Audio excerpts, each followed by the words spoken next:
En el Catecismo Menor, pregunta 8 dice, ¿cómo ejecuta Dios sus decretos? Dios ejecuta sus decretos en las obras de creación y de providencia. Y es una división clásica de las obras que Dios hace hacia afuera. Crea y luego la providencia es todo lo demás que hace. Entonces, la creación y la providencia. Y la pregunta 9 dice, ¿qué es la obra de creación? La obra de creación consiste en el haber hecho Dios todas las cosas de la nada por su poderosa palabra en el espacio de 6 días y todas muy buenas. Y luego cita varios textos. Entonces aquí, teología sistemática, en un solo enunciado, declarar qué es la creación. Y vamos a hablar de estos dos temas, creación y providencia, como dos obras de Dios hacia afuera, ad extra, hacia afuera. Y la creación es que Dios creó el universo de la nada para ser distinto de Él y dependiente de Él. Distinto de Él y dependiente de Él. Hay una expresión que a veces encuentran que es ex nihilo, que es de la nada, de la nada. Y encontramos en Hebreos 11 que el autor dice 11:3, por la fe entendemos que el universo fue formado por la palabra de Dios, de modo que lo visible no provino de lo que se ve. Entonces no tenía materia bruta previa, más bien Él creó la materia y formó el universo. Esto no significa que no hubiera causa del universo, sino que Dios lo creó sin utilizar materia prima. No podemos explicar el proceso de crear de la nada, pero podemos afirmar una causa suficiente para producir el resultado. Y podemos decir que hasta ahora la creación es la única explicación de la existencia del universo. Y el materialismo significa que es la creencia en que lo único que existe es la materia. Y el materialismo tiene un gran problema de explicar la existencia de la materia, porque no ha podido producir o demostrar ninguna causa de la materia suficiente para explicar su existencia. Entonces, por eso digo que la creación por Dios es la única explicación suficiente de la existencia del universo. No sé si me expliqué bien, pero si niegas a Dios, déjeme decirlo así, si niegas a Dios, no tienes que negar la existencia del universo, pero no puedes decir por qué está aquí o cómo, qué lo causó. O sea, no hay otra explicación. La única explicación capaz de explicar cómo llegó a ser es Dios, y no hay explicación. Y por eso los que niegan a Dios son materialistas, siguen buscando, pero hasta la fecha tienen que estar mudos y decir, no lo sabemos. Creemos que esto es lo único que existe, pero no lo sabemos cómo llegó a existir. Y la ciencia está buscando otra explicación alternativa, y niegan algunos, los no creyentes científicos, niegan la existencia de Dios, pero no tienen otra explicación en su lugar. Bien, el propósito de la creación es la gloria de Dios. El propósito de Dios es su propia gloria, y el propósito de todo lo que ha hecho y hace es su propia gloria. Y podemos ver que en Salmo 19 los cielos cuentan ¿qué? la gloria de Dios. El firmamento proclama la obra de sus manos. Este es el propósito más sublime posible y abarca todos los subpropósitos.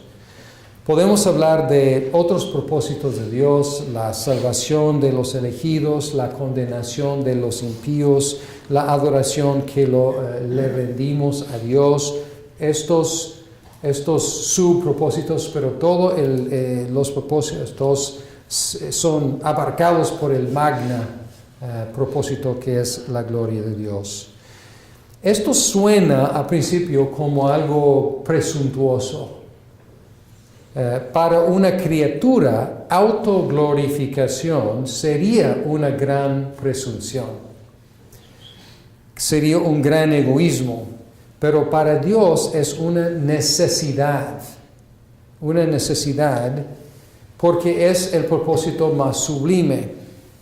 Y no puede existir Dios para un propósito menos que el más sublime. Entonces, si el propósito más sublime es la gloria de Dios, entonces Dios tiene que existir para su propia gloria. Pero hay una diferencia entre mi autoglorificación, que es no solo inapropiado, pero cuando yo me autoglorifico, no te bendigo. Pero cuando Dios se autoglorifica, Él derrama su bendición sobre su criatura o su creación. Entonces, es autoenfocado hasta cierto punto, pero es bendición para otros, su glorificar a sí mismo. La creencia en la creación también nos da una cosmovisión. Cosmos es mundo, visión, pues cómo vemos el mundo, cómo vemos el cosmos. El universo, la cosmovisión cristiana, dice que el universo y nosotros como parte del universo tenemos un propósito divino. El cristiano afirma que la naturaleza es buena, no la deifica, es decir, que no la eleva al nivel de Dios como el panteísmo, pan de la palabra griega todo, teísmo, la creencia en Dios, panteísmo es que todo es Dios. Entonces el error del panteísmo es elevar la creación al nivel de Dios y borrar la diferencia entre creador y criatura. Entonces afirmamos que la creación es buena, pero no la deificamos, ni la despreciamos. Ir en la otra dirección, que sería gnosticismo. Gnosticismo es un tipo de dualismo que exalta el espíritu y desprecia la materia. Pero nosotros ni deificamos la creación, ni la despreciamos, sino que nosotros afirmamos lo que Dios afirmó en la creación, que vio Dios que era bueno, que era bueno. Es lo que afirmamos. Entonces es la cosmovisión del cristiano.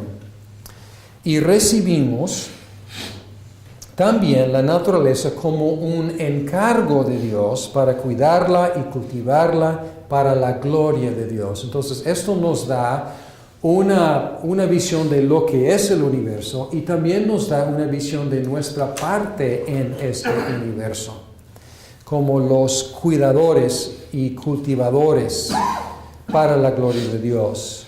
Reconocemos que lo bueno de la creación viene de Dios y lo recibimos como un anticipo de la consumación. Porque en la consumación, ya estamos tocando escatología, pero en la consumación tenemos nuevos cielos y tierra nueva. Entonces tenemos aquí un anticipo de la consumación. Y reconocemos que lo malo es resultado del pecado. Y junto con la creación gemimos, anhelando que sea liberada la creación de estar sometida a la frustración. Entonces lo malo que encontramos en la creación no es culpa del Creador, es culpa del pecado, resultado del pecado. Y nosotros, Pablo expresa poéticamente que la creación gime y nosotros gemimos también con la creación, anhelando la futura redención y la liberación de la frustración que encontramos aquí. Romanos 8, 18 al 23. Y también tenemos en la creación, el acto de la creación, un paradigma de la redención, porque Pablo dice, si alguno está en Cristo, nueva creación. Entonces, cuando uno llega a creer en Cristo, tenemos un ejemplo del cambio tan radical, es como toda una nueva creación. La creación, la providencia. Catecismo menor, la providencia, pregunta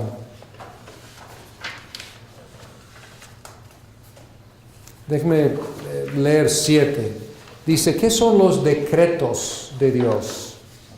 Los decretos de Dios son su propósito eterno según el consejo de su propia voluntad, en virtud del cual ha preordenado para su propia gloria todo lo que sucede. Y luego tenemos la pregunta 8, que Él ejecuta su decreto o decretos en creación y providencia. Luego leímos qué es la creación y ahora leamos lo que es la providencia. 11 dice, ¿cuáles son las obras de providencia de Dios? Las obras de providencia de Dios son aquellas con que santa, sabia, poderosamente preserva y gobierna a todas sus criaturas y todas las acciones de estas. Y como mencioné, la providencia de Dios es su preservación y gobierno sobre todas sus criaturas y todas las acciones de ellas. Y mencioné que su providencia es una función de ¿cuál atributo? Comunicable, ¿no? Ok, sí, es comunicable y es función de su soberanía. Muy bien. Ok. La creación, si la creación cubre la formación del universo, la providencia cubre todo lo demás. Entonces podemos ver esta división un poco desigual, porque la creación abarca 6 días y la providencia abarca todos los días desde entonces. Sin embargo, la doctrina de la providencia no se enfoca en los acontecimientos en sí, los sucesos en sí, los cuales aparecen en otros lugares en la teología, sino en la relación entre Dios y la creación. Y usamos 3 diferentes palabras para hablar de lo que es la providencia. En la providencia hablamos de la preservación, y la preservación enfatiza que todo lo que existe por Dios, no solo en su origen, sino en su estado actual. Y esta declaración nos distingue de lo que es el deísmo. Deísmo es una idea de que Dios hizo el universo como un reloj, como le dio cuerda y luego sigue por las leyes que Él estableció. Pero Dios ya no se preocupa por su universo. No, la preservación dice que el estado actual del universo es porque Dios activamente está preservando. Podemos ver, por ejemplo, Colosenses 1, 15 al 17, dice, Él es la imagen de Dios invisible, el primogénito de toda la creación, porque por medio de Él fueron creadas todas las cosas en el cielo y en la tierra, visibles e invisibles, sean tronos, poderes, principados o autoridades. Todo ha sido creado por medio de Él y para Él. Él es anterior a todas las cosas que por medio de él forman un todo coherente. ¿Cómo dice eso en la Reina Valera 17? Y Él es antes de todas las cosas, y todas las cosas en Él subsisten. Perdón, no escuché bien, perdón. 17, 1, 17. Y Él es antes de todas las cosas, y todas las cosas en Él subsisten. Subsisten, así es. Entonces, aquí vemos en 16, creación, en 17, providencia. Y incluye detalles como los pájaros, Mateo 6, 26, el número de los cabellos, Mateo 10, 30, que es un consuelo para algunos de nosotros, saber que hasta estos detalles están bajo su providencia. Las flores del campo, Mateo 6, 28. La comida y la ropa de los seres humanos, Mateo 6, 26. Hechos 17, 25. Entonces aquí Jesús afirmó que ni un pájaro cae al suelo sin la voluntad del Padre. Entonces, todos los detalles están incluidos en la providencia. Usamos la palabra también concurrencia.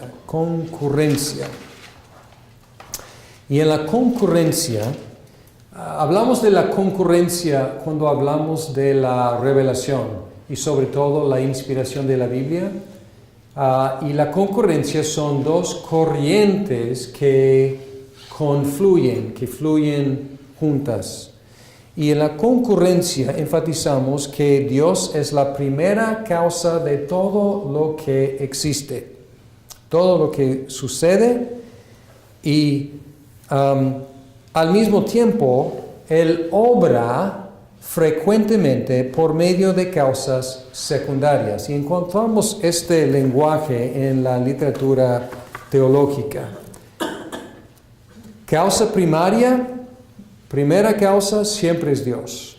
Causas secundarias pues son pues nosotros y todas las criaturas que actúan. Podemos ver Confesión de Fe de Westminster 5. 5, Confesión de Fe de Westminster 5, que habla de la providencia. Dice: Dios, el gran creador de todos, sostiene, dirige, dispone y gobierna a todas las criaturas, acciones y cosas, desde la más grande hasta la más pequeña, por su sabia santa providencia, conforme a su presciencia infalible, a libre e inmutable consejo de su propia voluntad, para la alabanza de su gloria, de la sabiduría, poder, justicia, bondad y misericordia. Entonces dice, Él dirige, dispone y gobierna todo.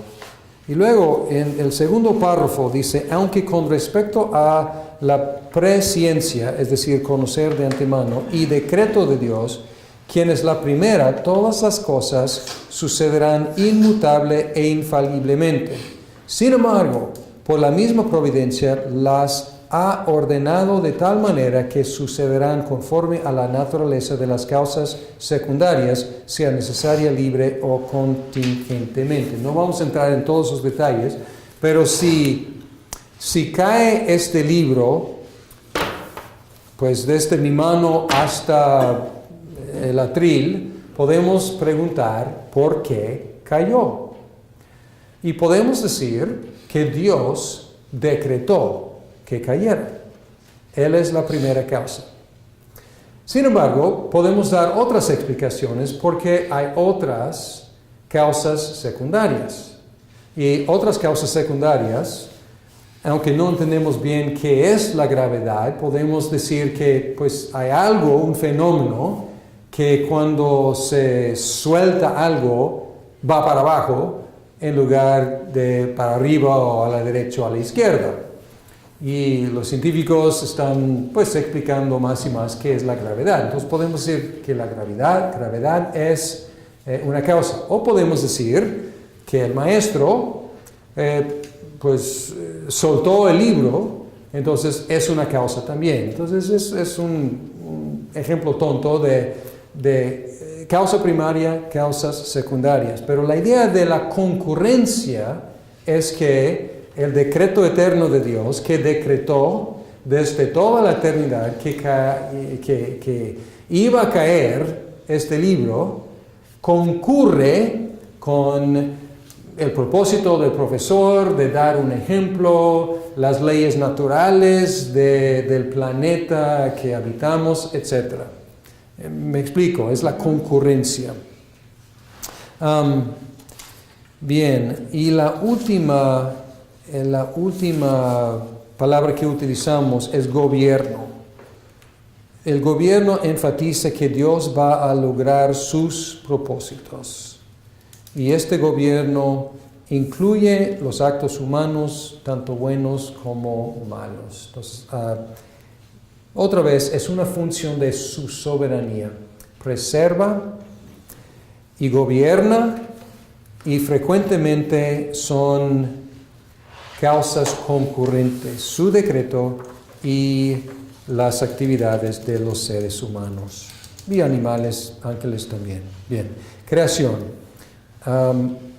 Hemos hablado de la creación y esto nos lleva, y vamos a tratar de hacer algo, vamos a ver cuánto avancemos. Vamos a hacer una transición aquí, porque hablamos de la creación en general y esto nos lleva a hablar de la creación del ser humano. Y hablar de la creación del ser humano y enfocarnos en quién es el ser humano, ya hemos transicionado de cuál tema de la teología sistemática a cuál tema. Estamos saliendo de teología y estamos entrando en antropología, exacto. Y vamos a ver si podemos abarcar algo de antropología. Entonces, teología, hemos tocado algunos temas grandes, la Trinidad, atributos incomunicables, comunicables y los actos o la ejecución del decreto de Dios por medio de la creación y la providencia. ¿Okay? Es lo que hemos visto de la teología. Y parte del propósito de este curso para como recordarnos lo que estamos haciendo aquí. El decano aquí dijo que él quiso un curso de teología que era como sobrevolar a 30,000 pies. Y sobrevuelas a 30,000 pies y ves para abajo y ves unos detalles, no detalles, más bien ves cosas grandes porque no puedes ver los detalles a 30,000 pies. Entonces ves el aspecto, pero lo que ves básicamente son los aspectos, los elementos más grandes. Y luego lo que haces es vas bajando y empiezas a ver más detalles. Entonces parte del propósito es cuando estudien más a fondo la teología y la antropología, por ejemplo, que tengan categorías, que estas ideas no son nuevas y tienen categorías en sus mentes de Trinidad, de atributo, de decreto, de providencia, de creación, etc. Y luego pueden ir profundizando más y más. Bien, la creación del hombre. En la creación del hombre, creo que conocen bastante bien los textos, Génesis 1, Génesis 2.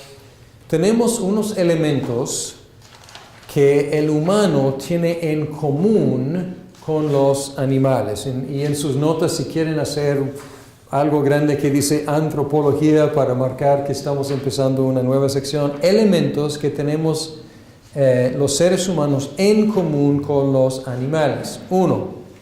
Fuimos formados de la tierra, del polvo. Génesis 2:7 y 2:19. Los animales de la tierra y el hombre de la tierra. Somos seres vivientes. Génesis 2:7, 1:20, 21, 24. Usa una palabra que repite, que dice que somos seres vivientes. Nefesh es la palabra en hebreo, pero atribuye o describe a los animales como nefesh y nosotros también como nefesh. Nosotros, como los animales, comemos de la tierra. Nos nutrimos de los productos de la tierra. Y también tenemos en común con los animales que somos capaces de reproducirnos según nuestra especie. 2:24 y 2:28. Los animales se reproducen según su especie. Los seres humanos también nos reproducimos según nuestra especie. Pero también tenemos algunos elementos que nos distinguen de los animales. Y de hecho, nosotros no debemos sorprendernos con las similitudes que tenemos con los animales. Está en el texto. Entonces no debemos sorprendernos cuando los científicos encuentran muchas similitudes entre nosotros y los animales. Pues es lo que la Biblia dice. Debemos esperar y anticipar que haya muchas similitudes. Pero lo que nos distinguen de los animales son otros elementos. Dios creó a los animales por su palabra, pero al hombre fue en una forma más deliberada y personal. El texto dice que Dios creó los animales del polvo de la tierra, pero luego cuando llegamos al ser humano, tenemos una conversación, y podemos decir una conversación intratrinitariana, es decir, una conversación en Dios, porque Dios dice, hagamos al ser humano a nuestra imagen y semejanza. Entonces, aquí tenemos una conversación divina y deliberada. Entonces, hay como una pausa en la creación y hay una conversación. Y luego también tenemos que Dios hizo el molde para las otras criaturas. Hizo un molde, se llama especie. Y luego esos animales seguían en su molde. Pero en cuanto a los seres humanos, Dios fue el molde para la creación del hombre. No hizo el molde, Él es el molde.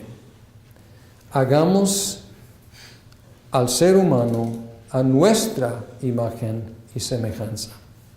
También Dios le dio al hombre dominio sobre el resto de la creación. Tenemos en 1:28 al 30, donde dice, tengan dominio sobre toda la tierra. Y también Dios le dio al hombre responsabilidad moral, algo que nunca encontramos con los animales. Responsabilidad moral.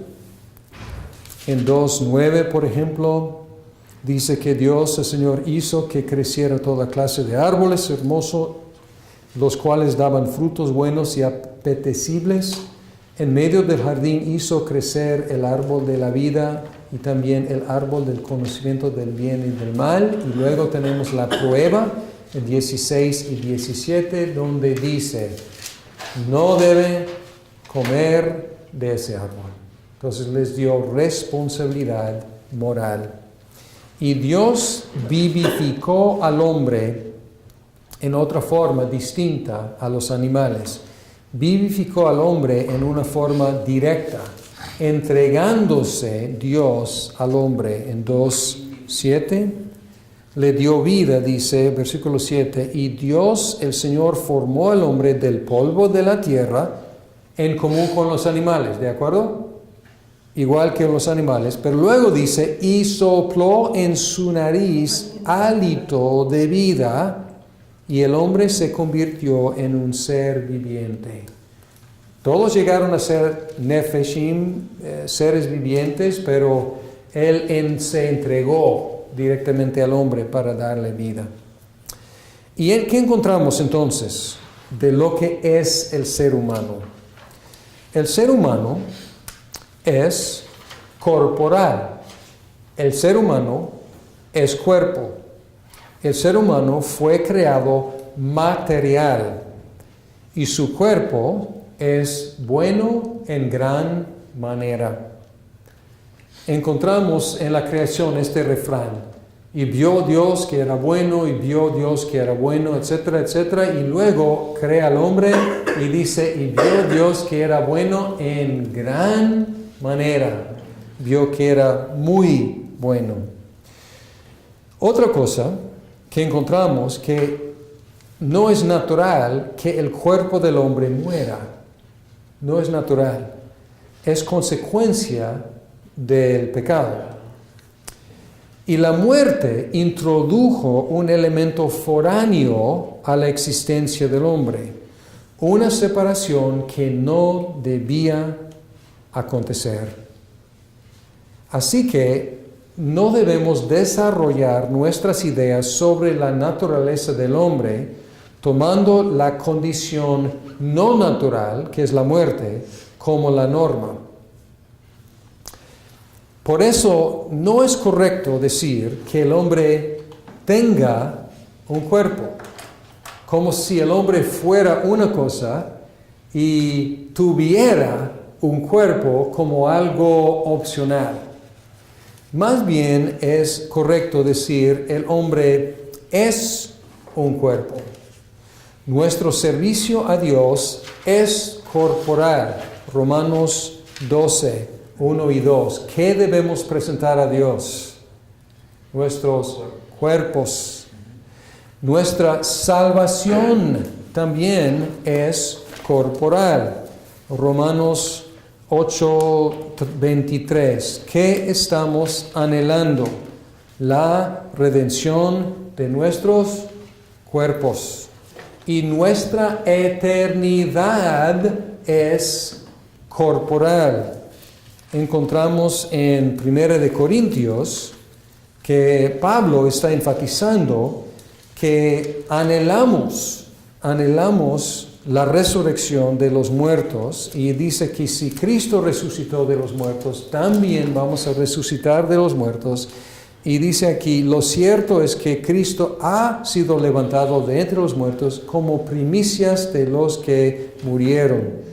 De hecho, ya que la muerte vino por medio de un hombre, también por medio de un hombre viene la resurrección de los muertos, pues así como en Adán todos mueren, también en Cristo todos volverán a vivir. ¿Cómo volvió a vivir Cristo? ¿Solo en espíritu?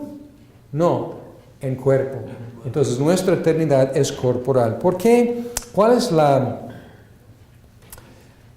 Déjeme decir una cosa más sobre el otro aspecto y luego unos consejos pastorales. Si afirmamos que el ser humano es cuerpo, también afirmamos que el ser humano es alma o espíritu. Y no estoy distinguiendo entre alma y espíritu.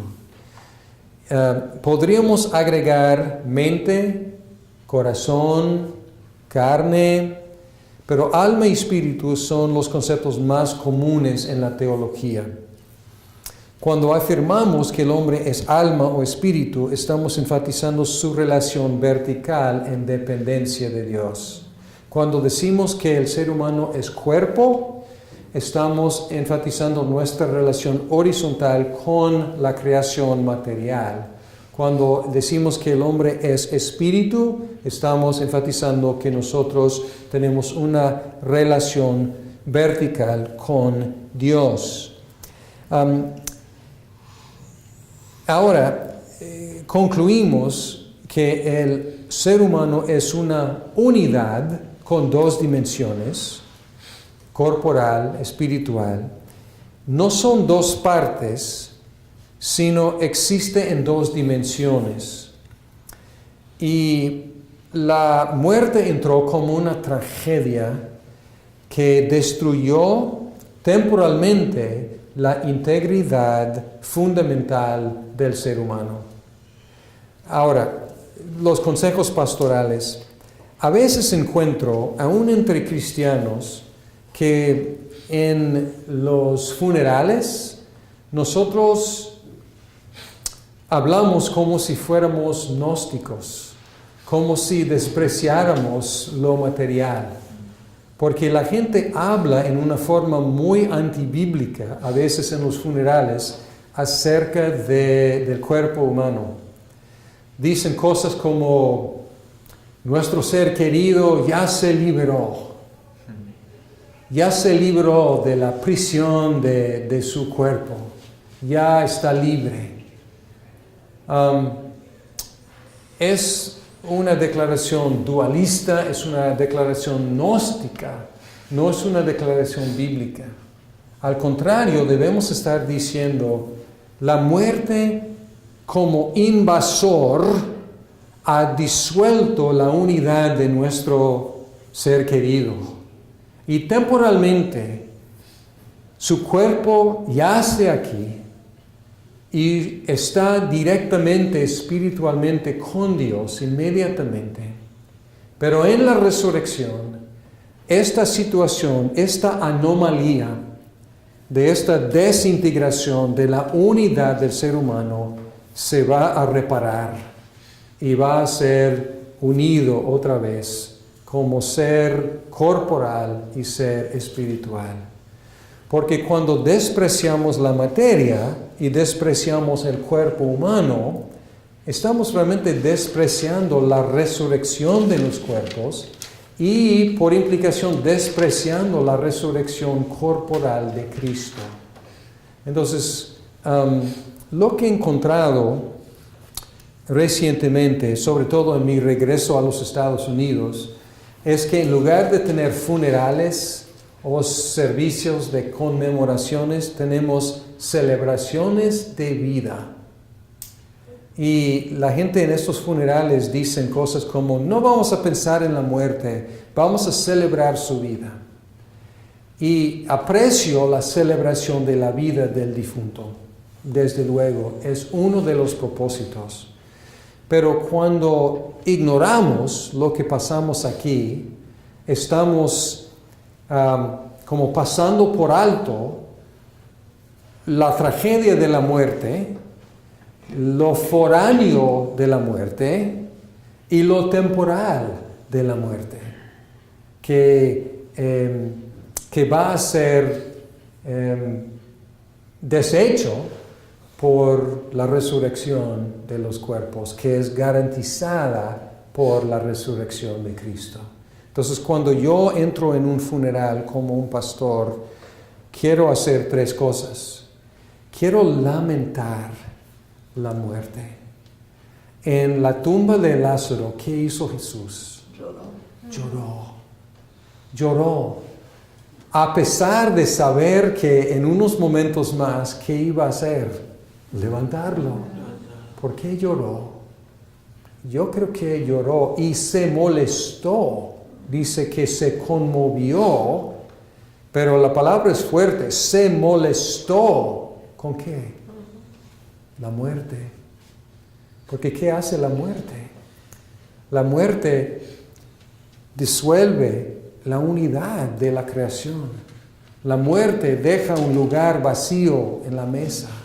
La muerte separa familias y amigos. La muerte es algo que lamentar, porque la muerte es un enemigo y la muerte es un invasor. La otra cosa que quiero hacer es celebrar la vida de la persona y dar gracias a Dios por esa persona y lo que Dios hizo en él o en ella y por medio de él o por medio de ella, absolutamente, celebrar su vida. Y la tercera cosa que quiero hacer es dar esperanza, porque, y aquí predico el Evangelio, porque aunque la muerte es un enemigo vencido, es un enemigo derrotado. Y lo que se ve como victoria ahora va a resultar en la resurrección de esta persona. Y la muerte será destruida y la última palabra no tiene la muerte. La última palabra tiene Dios en la resurrección. Entonces, si no queremos tocar lo malo de la muerte, tampoco podemos exaltar lo magnífico de la resurrección y la victoria que Dios nos da sobre la resurrección. Y en cada funeral, sobre todo de los cristianos, enfatizo 1 Corintios 15 y termina con esta gran declaración, hasta burla, porque dice, cuando lo corruptible se revista de lo incorruptible y lo mortal de inmortalidad, entonces se cumplirá lo que está escrito, la muerte ha sido devorada por la victoria.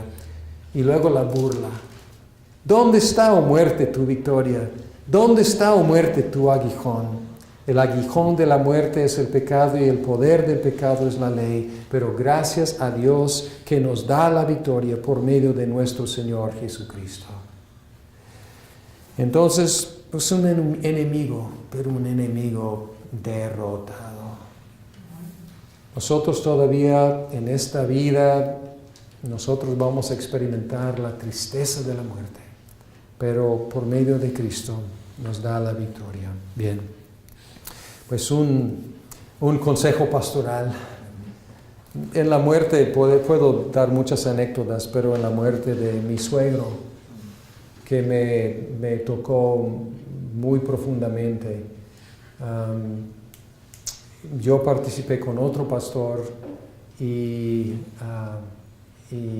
yo prediqué algo, él predicó algo, compartimos y estuvimos ahí y el ataúd estuvo allí y en el entierro y yo hablaba de esto, de que el cuerpo es bueno y estamos dando pues honor al cuerpo y está descansando aquí hasta la resurrección porque este mismo cuerpo va a levantarse.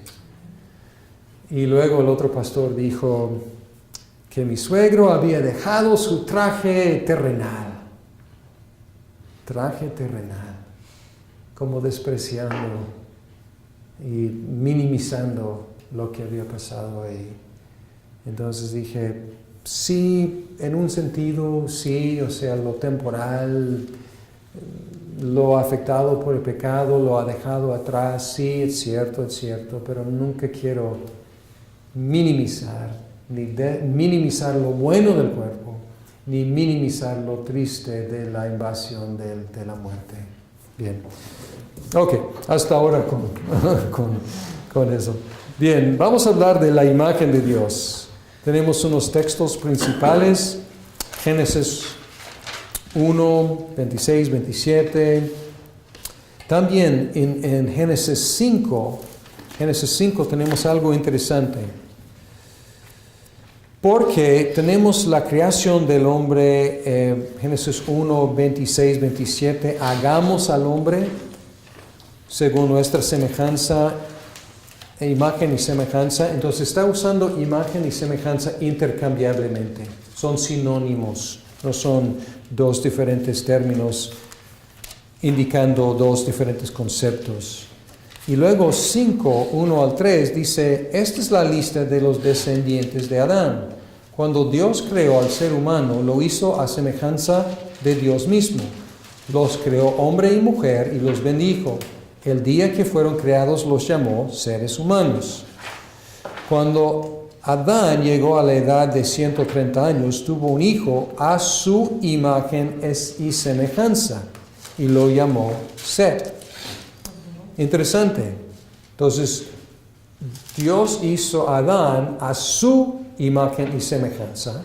Y luego Adán tuvo un hijo que es decir, a la imagen y semejanza de Adán. Interesante, la misma expresión. Entonces, Adán es imagen y semejanza de Dios.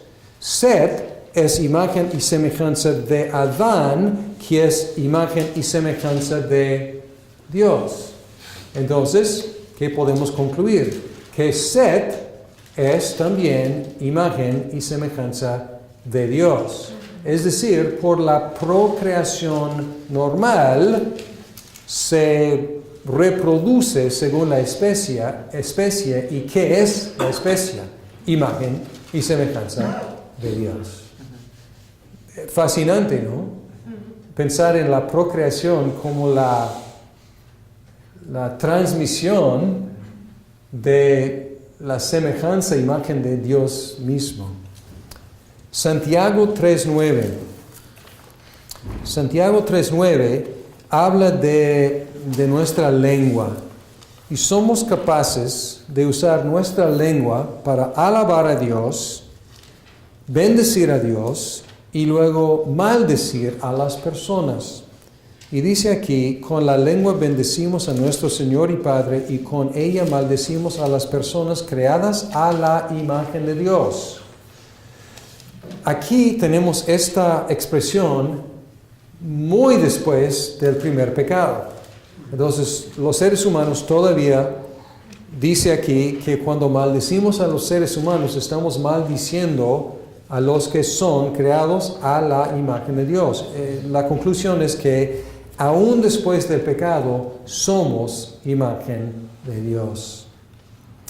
Y Cristo es imagen de Dios por excelencia. Colosenses 1:15, Hebreos 1:3, Cristo es la imagen de Dios. Y cuando hay una pregunta en algún examencito o algún examen que hace la pregunta, ¿qué es la imagen de Dios? La respuesta que por lo menos yo busco, y en su lectura van a encontrar muchas diferentes respuestas a esa pregunta, pero yo busco una respuesta muy sencilla. ¿Qué es la imagen de Dios? El hombre es la imagen de Dios.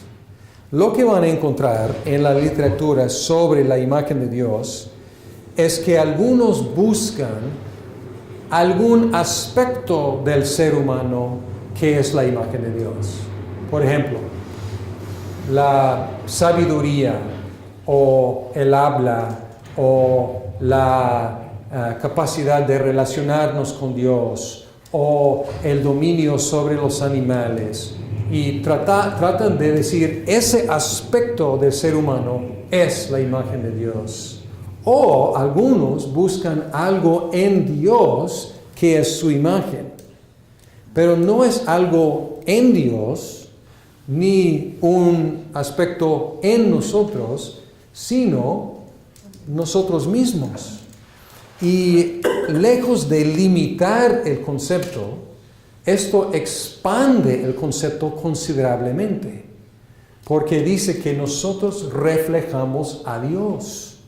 ¿En cuáles sentidos? Podemos poner muchos sentidos en los cuales nosotros reflejamos a Dios y podemos pensar en sus atributos comunicables. Entonces, ninguno es en sí la imagen de Dios, somos la imagen de Dios, pero Dios es soberano, nosotros ejercemos dominio. Nosotros tiene conocimiento de todas las cosas, nosotros tenemos un poquito de conocimiento. Dios es amor, nosotros somos capaces de amar. Dios es comunicable, Él se revela, nosotros también podemos hablar. Entonces, muchos aspectos son implicaciones de ser su imagen. Entonces, después del pecado, ¿qué pasó con la imagen de Dios? Pues, ¿qué somos después del pecado? Somos imagen de Dios. Porque no es cosa que se puede, porque es quienes somos. Y una implicación, y van a encontrar esto en algunos teólogos, una implicación de buscar un aspecto del ser humano que es la imagen de Dios. Algunos tienen la idea de que el pecado borró ese aspecto, entonces el hombre ya no tiene la imagen de Dios después del pecado. Pero si somos la imagen de Dios, entonces después del pecado, ¿qué somos? Imagen de Dios, pero como espejos estrellados. Reflejamos, pero no reflejamos como debemos reflejar. Cuando mi hija estaba aprendiendo a manejar, le presté el carro y estuve dando un curso sobre antropología y la imagen de Dios, y creo que fue la semana después. Ojalá que hubiera sido la semana antes, porque me había provisto de una ilustración palpable y visible. Ella dijo: papá, estuve manejando y ese poste, como no lo vi muy bien, y cuando pasé muy de cerca, pegó el retrovisor y se fracturó y se cayó, y lo recogí, y como tenía goma detrás, todavía estaba en su marco, pero todo estrellado. Y no lo guardé, pero si hubiera guardado, lo habría usado en mis cursos para decir: ¿es un espejo todavía? Sí, es un espejo. ¿Refleja? Sí, refleja. ¿Refleja cómo fue diseñado reflejar? No. Y así somos nosotros. Imagen de Dios, pero imagen fracturada. Vamos a hablar de lo que hicimos, o lo que el ser humano hacía en el estado de inocencia. No he podido, ya he hablado del pecado y ni hemos tocado formalmente la cuestión del pecado, pero vamos a hablar del hombre en el estado de inocencia y luego concluir hablando del pecado.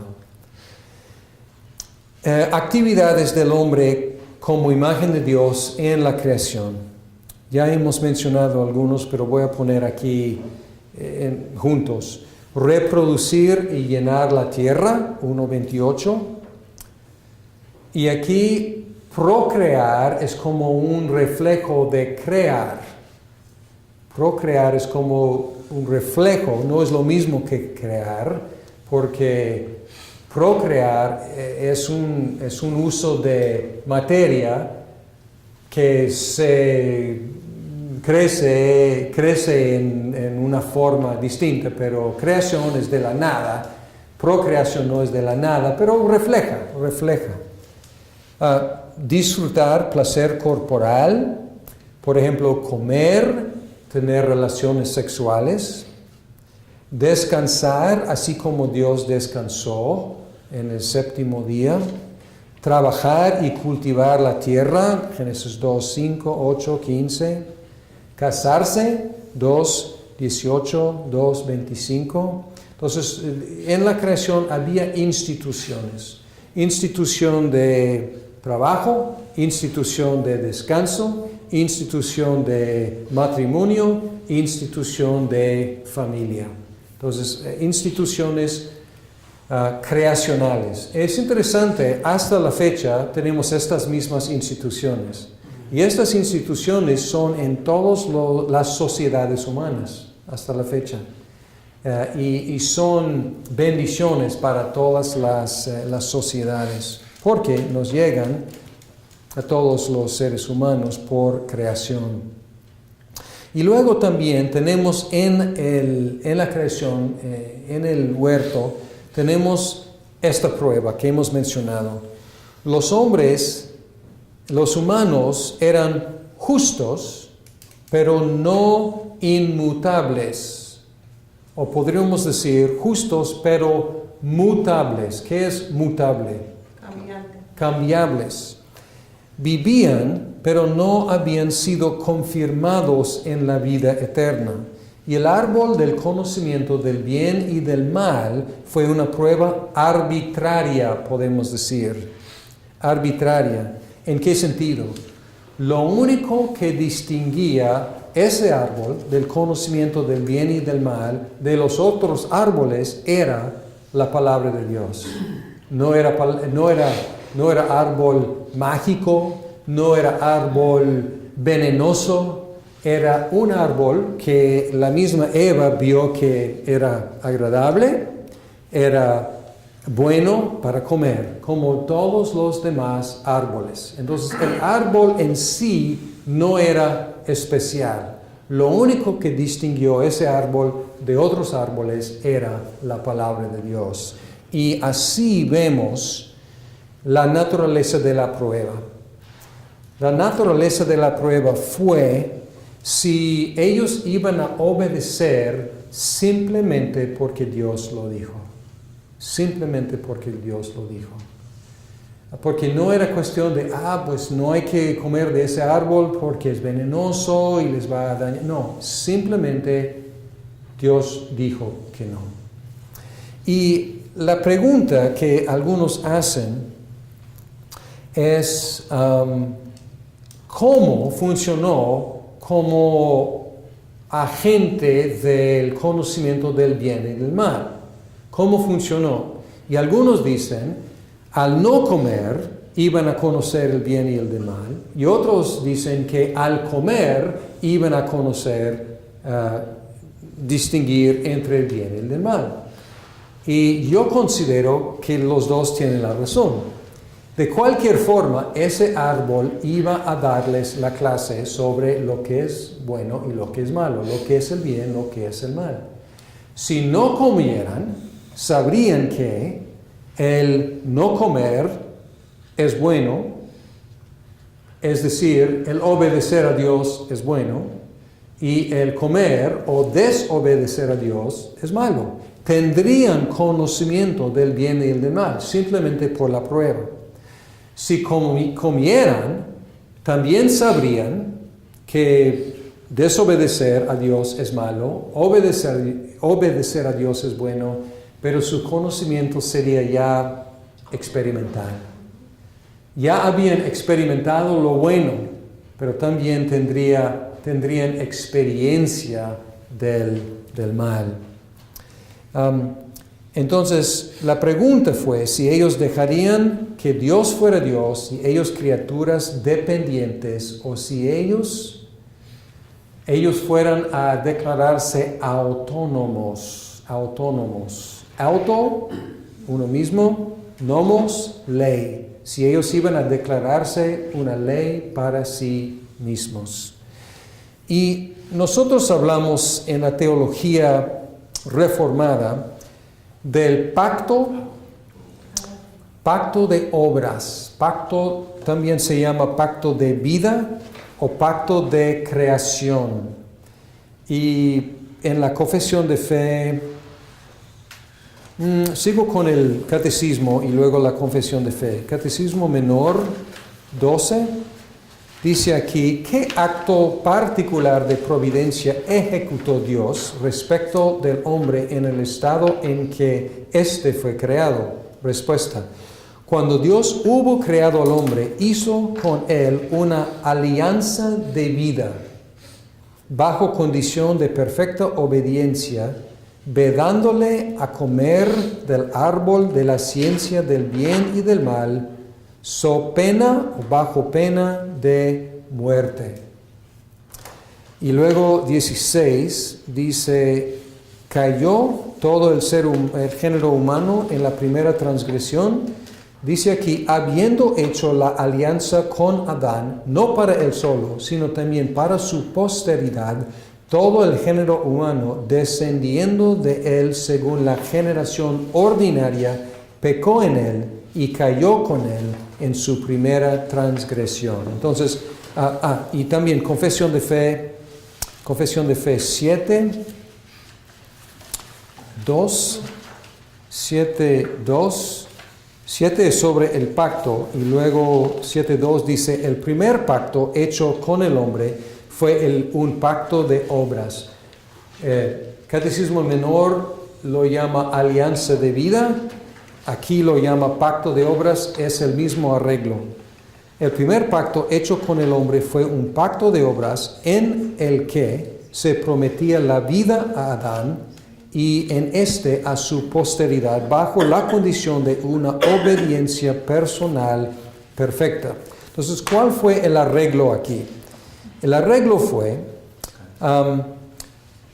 que si obedecieran, seguirían viviendo.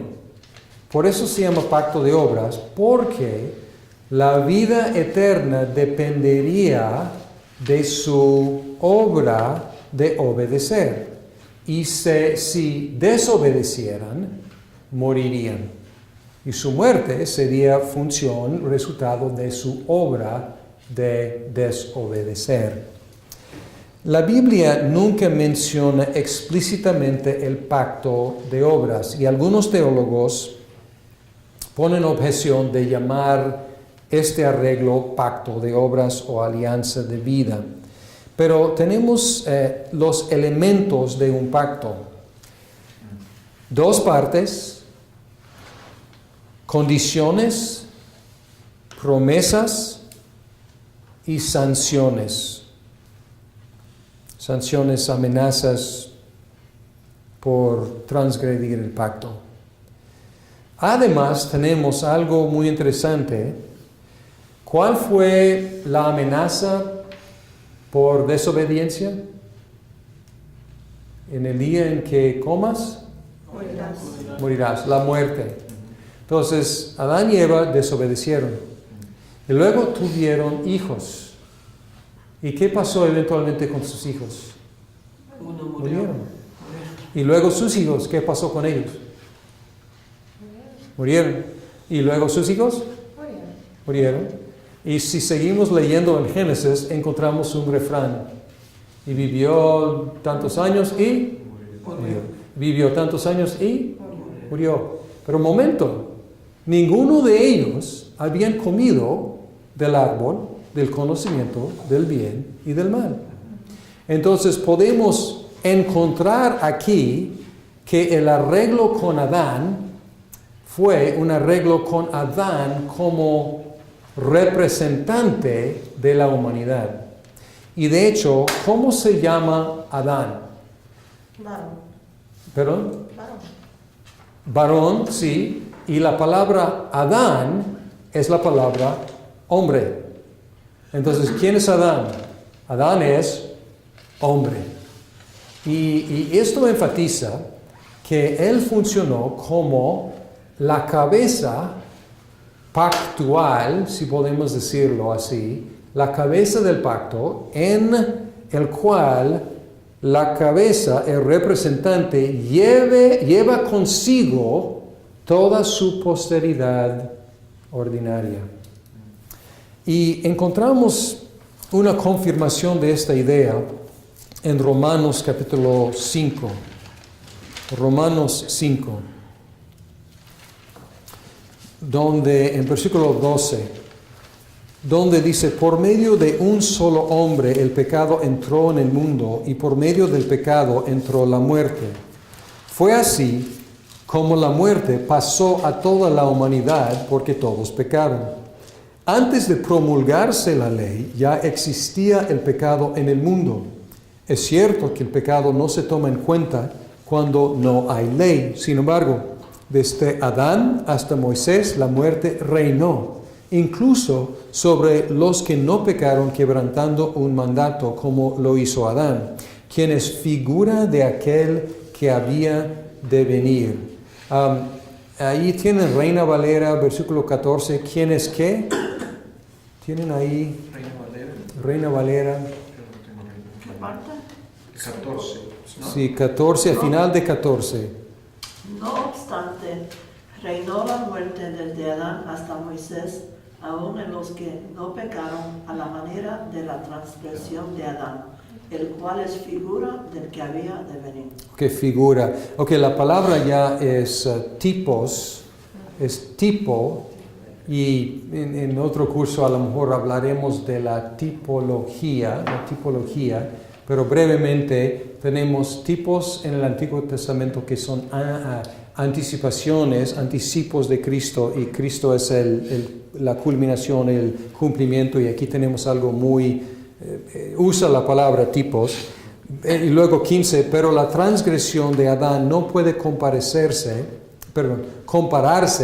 con la gracia de Dios, pues si por la transgresión de un solo hombre murieron todos, cuanto más el don que vino por la gracia de un solo hombre, Jesucristo, abundó para todos.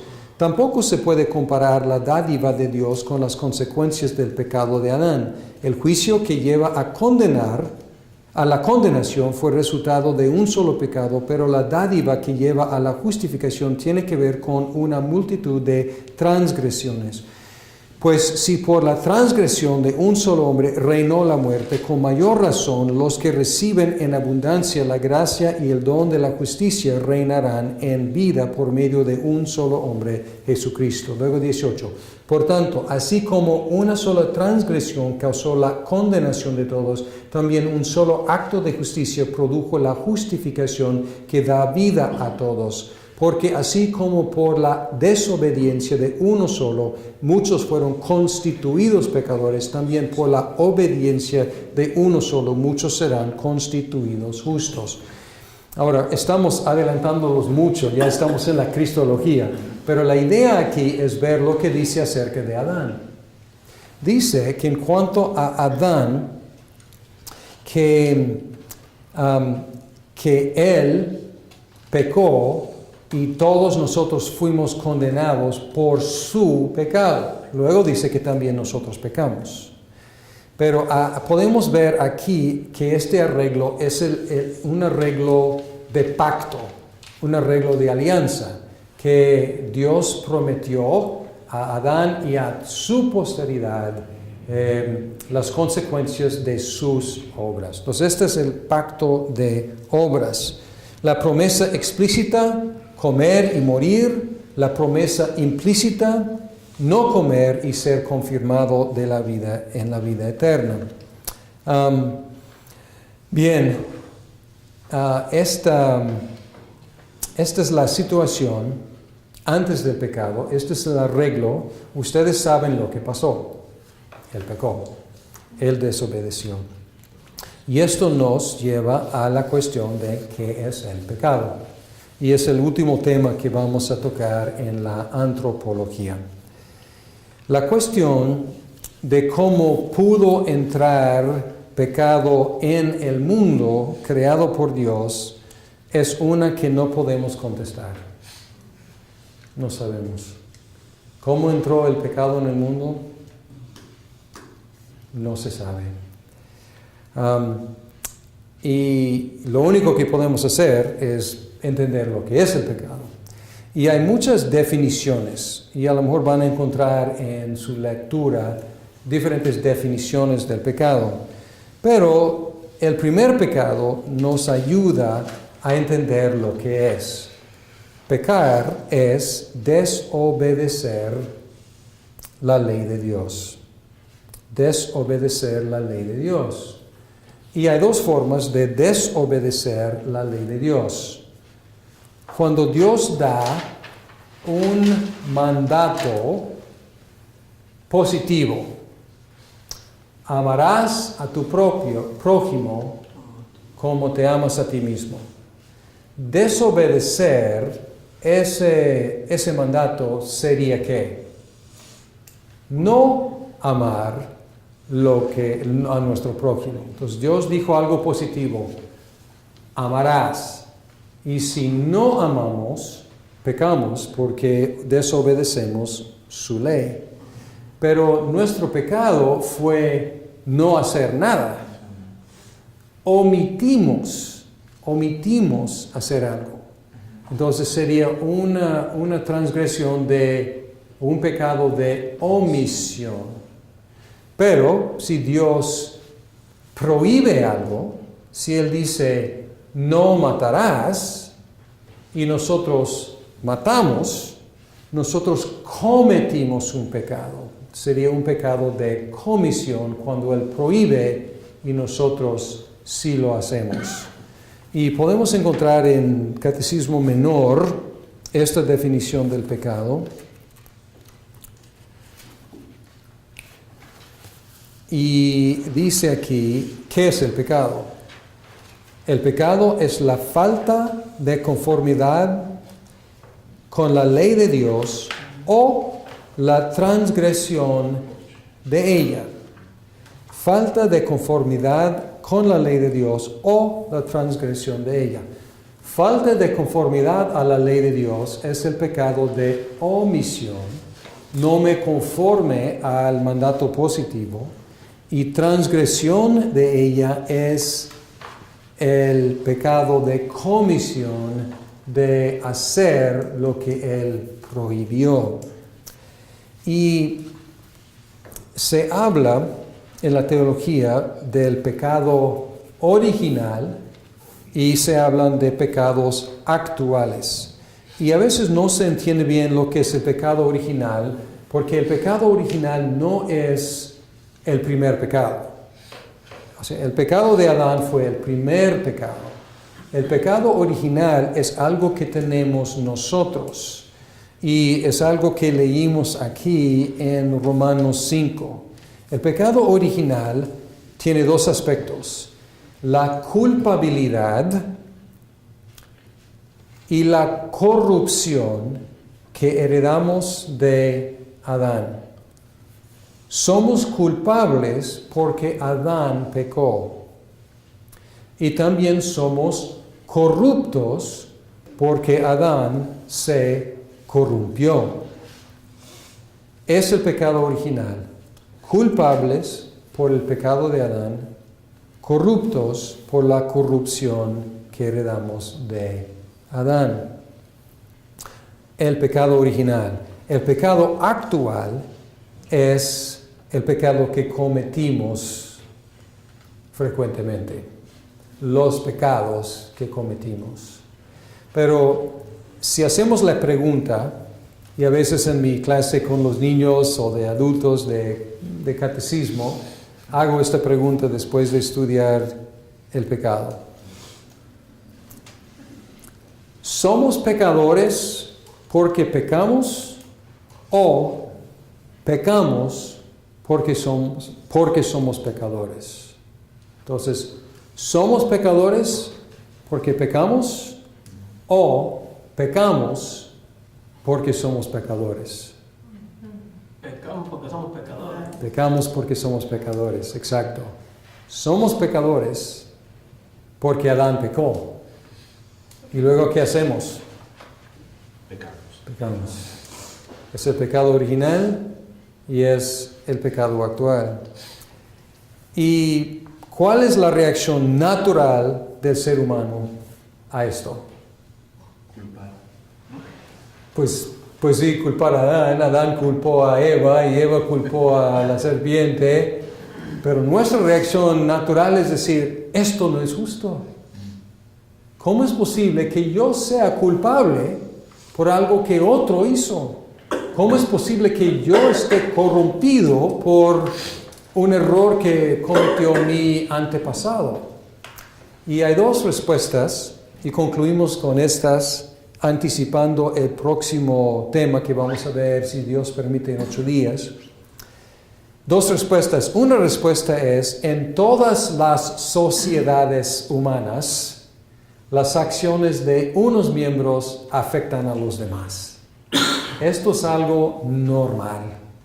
Y nosotros hemos recibido cosas buenas y malas de nuestros antepasados y hay representantes muchos que actúan y sus acciones nos afectan. Entonces esta es parte de ser de la raza humana, no debemos sorprendernos mucho.